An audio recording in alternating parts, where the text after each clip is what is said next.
So the concept came from, really trying to make this feel like it's connected to this community, and also to myself. So the colors that I chose here were on purpose. They were intentional, and they represent both the African and Pan-African flags, knowing that this is a predominantly Black community. And then also, I found this to be really interesting because I started my art career as a henna artist. Mehndi is the Indian term for it. And I've been doing that my whole life. And then I started my business 4 years ago as a henna artist. And at traditional Mehndi ceremonies, it's customary to wear red, yellow, orange, and green. And so it felt like it was both, honoring differences between cultures and cross-cultural borders and lines, while also kind of celebrating the differences. And so to me, the coloring and all of that is very significant to my cultural background of Indian descent, but also for the community. And then I am a planner and an artist. I've been an artist at heart my whole life, but I took 10 years of, being a full-time planner and community engagement person. And so I'm really interested in making art that represents the communities that it's in.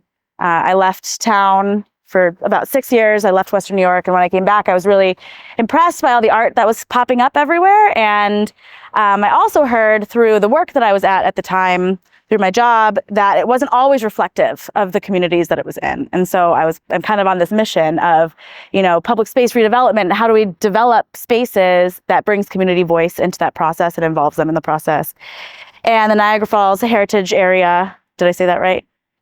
The Niagara Falls Heritage Area had already done some great community engagement in this neighborhood, and I was able to use that material to develop the map here that highlights where we are in the neighborhood. I know it's not the full Highland neighborhood, but it's a zoomed in version of where we are right now, and uses the words that the community had provided, had said a lot of. So I did a lot of looking at all the words and categorizing and pulling out the ones that were said the most. And so that's kind of the overarching concept here.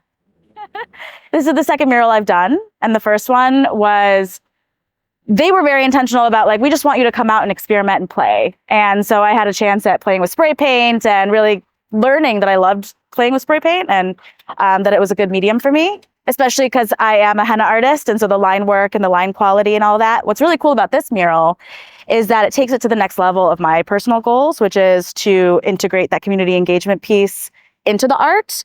Even though I didn't do the engagement, you all did a great job. The Niagara Falls Heritage Area did a great job of collecting all of that. And so I was able to use that.